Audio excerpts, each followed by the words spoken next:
I'm not there. I know. I can't believe this. It's so emotional. Even to see like those last few frames of episode 5, I was feeling emotional, and now I can see all of you and I can see the wonderful audience, and oh God, I feel so emotional. That's not there.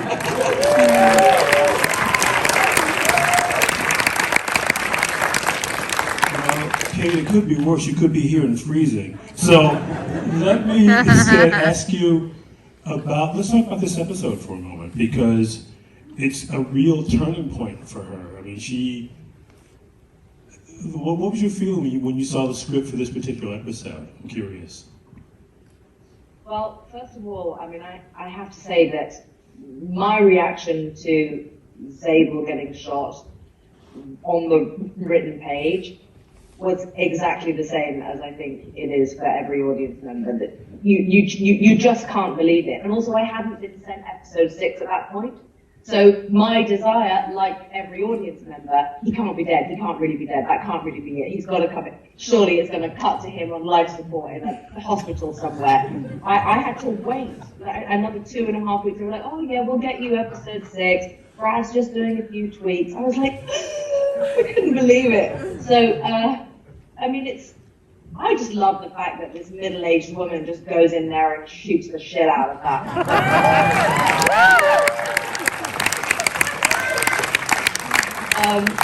So for me, I just felt, in terms of like, you know, female badassery, it just didn't get better. I'd never read anything like it in a script in my life before, and I just couldn't believe that it was going to be me that got to do those scenes. And I was very overwhelmed, but I was very overwhelmed after reading every single episode as each one would go by. In particular 5, and of course 7 as well. Yeah, it was kind of a stretch. And you convinced us, so I want to thank you for that. But I mean, for me, as somebody who follows you, that gave me a particular rooting interest for you, because wow, you spend somebody who like has a normal jacket and wants to make contact with people, and this is Jacket in episode 3, really funny, that coffee jacket. Yes, I know. Yeah, it was fun. It was great. Honestly, I was very excited to play somebody a little closer to I think I'm a little more normal. So yeah, it was fun, and Craig was awesome to be able to play around with and collaborate and try different jokes and fumbling and dropping pasta on myself and things like that. So yeah, it was fun to be able to play somebody more normal and relaxed. But that scene, the fact this scene you guys have in the diner where you're both hitting on her and letting her know you know what's going on, is a really complex piece of machinery. I mean, there's a lot going on in that for both of you. And I want you to talk about that scene, the both of you, a little bit, because it's a pretty amazing thing to watch. I couldn't hear that completely clearly. Can you? Yeah, I can repeat, yes, the scene with the two.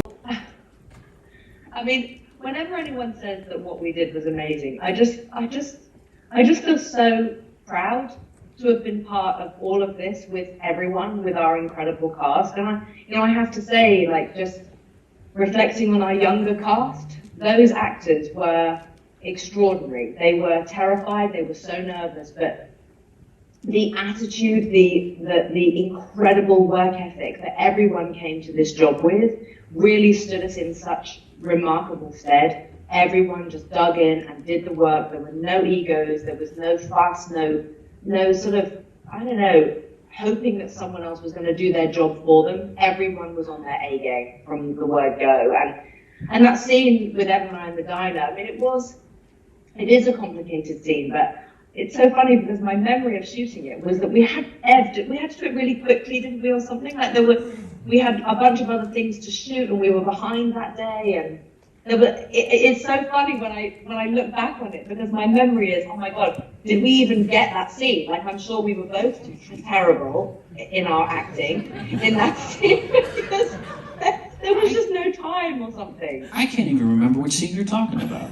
It's the one in the diner. About his drunk scene? No, which scene are you talking about? The scene you saw in this episode where we were interviewing. And you're talking about eating clams, and isn't that disgusting? And there's a food Oh, show. the zucchini Date night. pasta and the date Date night. night. Yes, Sorry. yeah, that's Sorry. what we had to shoot that really fast, and we were both really bad in that scene. That's my memory. Yes, it was very late. It was late. It was very like it was late. It was kind of like, are we going to shoot? Are we not going to shoot it? And that scene had changed multiple times. Originally, it was at a wedding, right? And then I was going to be singing karaoke and doing all sorts of crazy stuff. And then COVID happened, so that got the kibosh. And then it was in a restaurant, and it was a very awkward dinner date and very awkward scene. And it was, it was very weird. I dropped the pasta on my pants. I asked for a bite. But Craig was amazing. I loved working with Craig Zobel more than anything. And he was just so collaborative and fun and would let me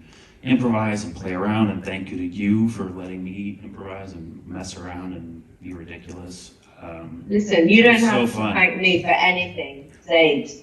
You just take all the credit that comes your way, baby. You're fucking awesome.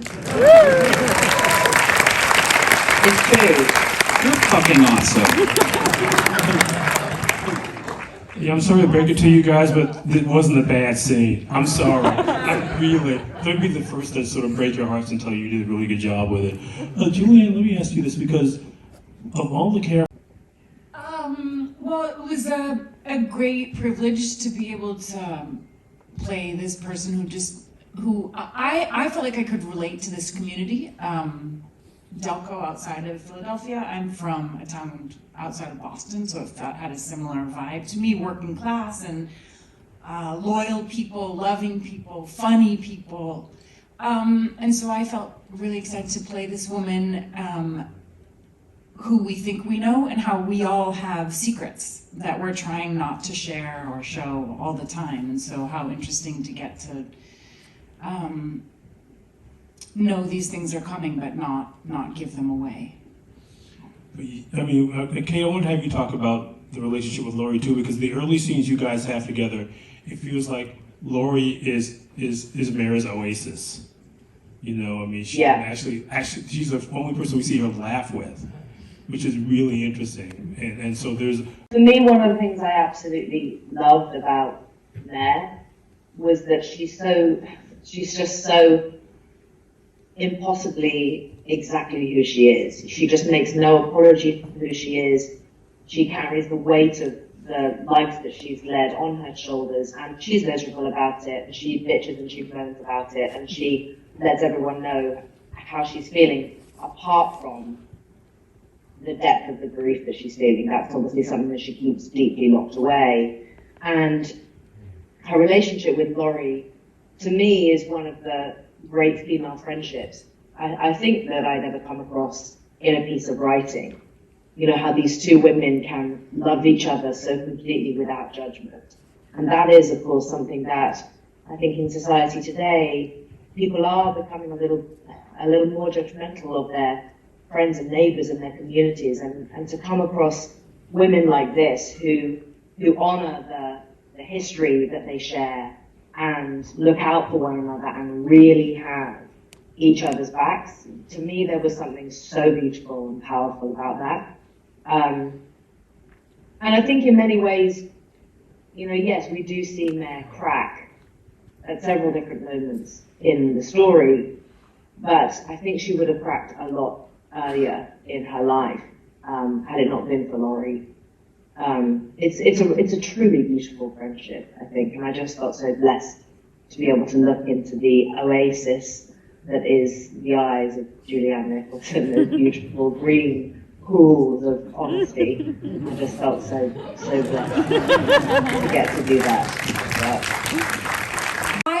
First of all, it was such a huge honor for me too, because I've been a fan of Kate's for many years, and an aunt actually reminded me when I was halfway through filming that when I first started acting, like one of my great wishes was to work with Kate Winslet, and so it was actually an actual dream come true. And we've known each other for a long time, but not particularly well. Though we'd been there for very, big. She was at my wedding and many other other moments, but so to be able to do this with Kate was a huge thrill, and I think it was just, I think we trust each other so implicitly, and Brad, I have to say, is such an incredible writer, and was not precious about his writing at all. He would say almost daily, if you don't want to say that, then don't. If you can say it a better way, do. He wanted it to feel, and I didn't do that much at all.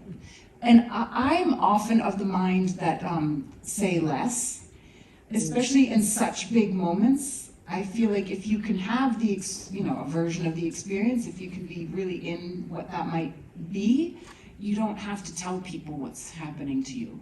And I think we all felt yeah, and actually, I have to say that one of the most striking moments for me when you to what you're saying of Brad being fine with us cutting dialogue, one of the most exceptional moments that it worked to cut dialogue was actually in that very final scene in episode 7 with Mare and Laurie. Laurie actually did have some dialogue in those moments of them crashing together and sort of falling to the floor.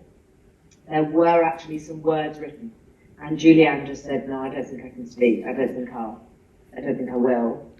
And I'm so glad that you made that choice, because what it did was it allowed the audience to choose their own emotional reaction. Sometimes dialogue and words can almost force or try and manipulate a response or an emotional reaction from an audience, and that sometimes is not the right thing to do to an audience, especially when they've been with you for 7 hours of television. You have to often be so careful not to try and either shortchange them or manipulate how they might be feeling based on their own relationship with the story. And so it was a brilliant choice that Julianne made, I felt, there to not speak. Actually, it worked so perfectly.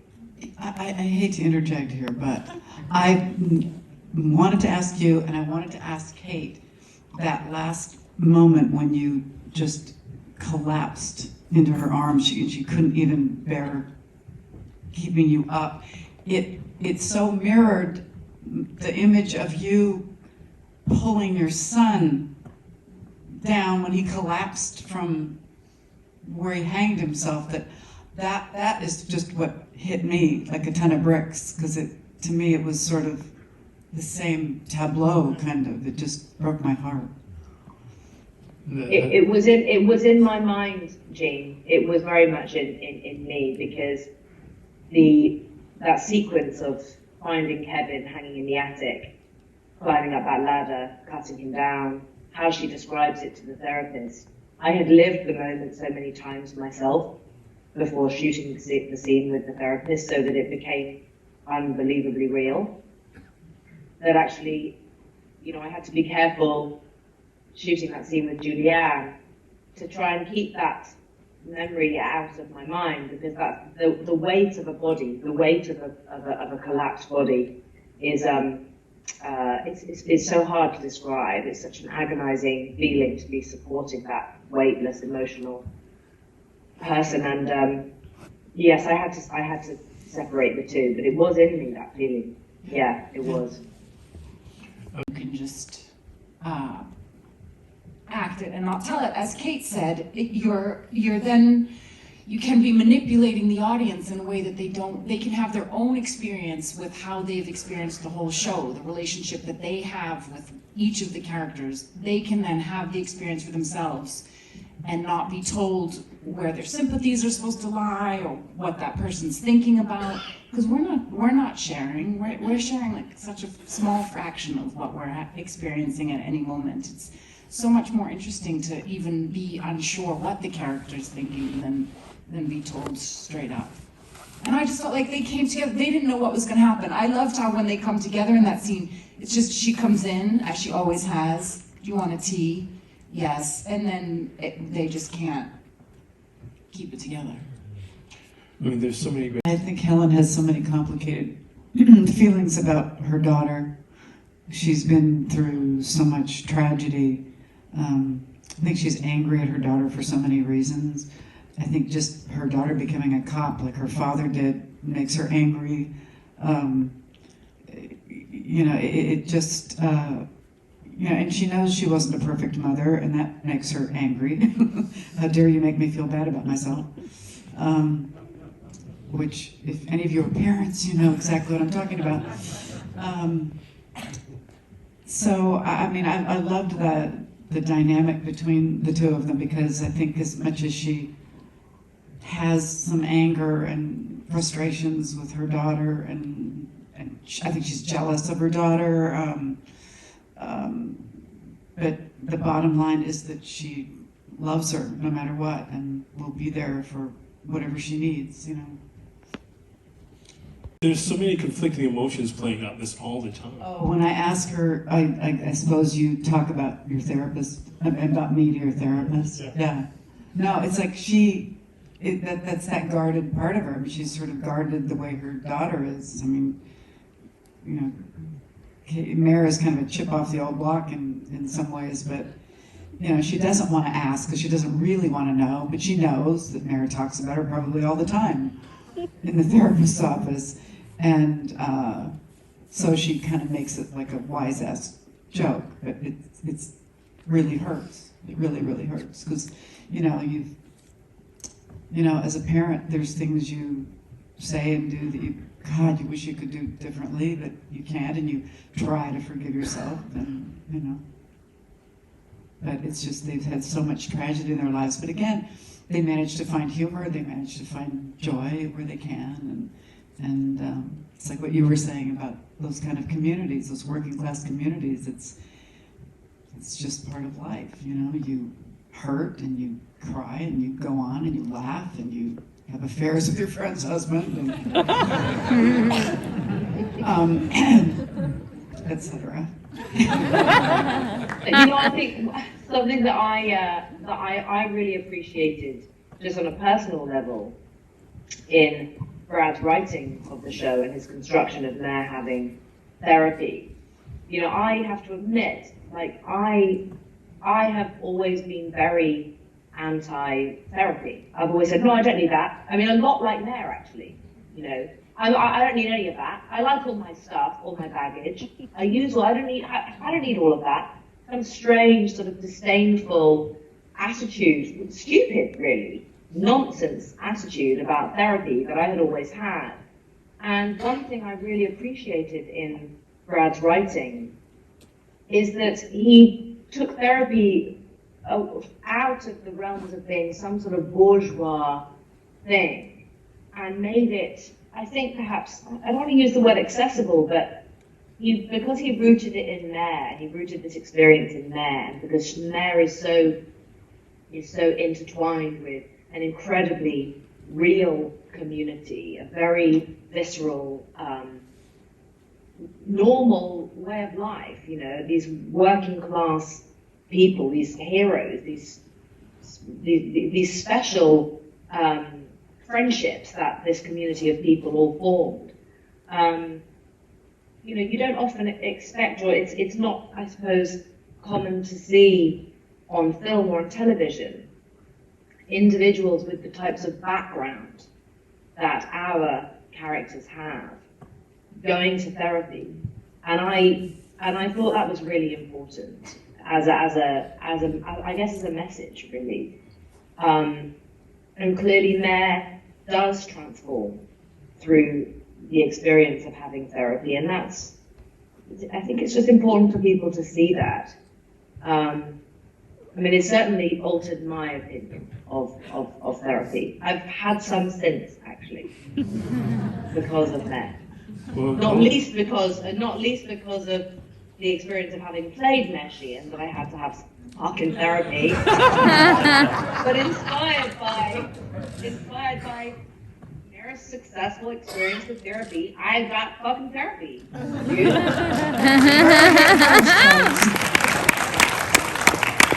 I'm good now. I'm all better now. I hope you're going to bill HBO for your therapy. About the subject of guilt is that Mare carries so much guilt, so much unbearable guilt, that it makes her entirely intolerable of whatever anyone else has got going on. So she's painfully aware of her mother's guilt at having been, a less than good, affectionate mother. She can smell it a mile off. Colin Zabel walks into the room, and he's the kid who wants to please because of some demons in your past. You don't want to even fucking know about demons, pal. So Mare and everything that Mare is guilt. To have raised a child and to have actually got things wrong with Kevin when he was younger. She even says to the therapist, she says, I had to check out. My ex-husband had a file with all the papers and the things and all these medications, and I don't even know what half of them were. She actively chose not to acknowledge the fact that her son had significant mental illness. And so Mare's guilt, she truly feels that had she handled Kevin differently when he was a younger child, that he may not have actually killed himself. So that's how extreme the level of guilt gets within our show. And it can consume you completely. I think that's a large part of the reason why I ended up doing therapy myself afterwards, because it makes you think about yourself as a parent. As Jean was saying before, it doesn't matter how much you love your children and believe that you're doing the right thing all of the time. One does question as a mother. You constantly question whether you've said the right thing, doing the right thing, helping them make the right choices, encouraging them in the right ways, not too much, not too little, listening with both ears, not just one. It's constant. The weight of what a mother's guilt can be is overwhelming, can be overwhelming. And I think that's why I think you're picking up on this thread of guilt so keenly, is because we all know how terrible it can be to feel that way, to feel that guilt. And Brad wrote it brilliantly. I'm afraid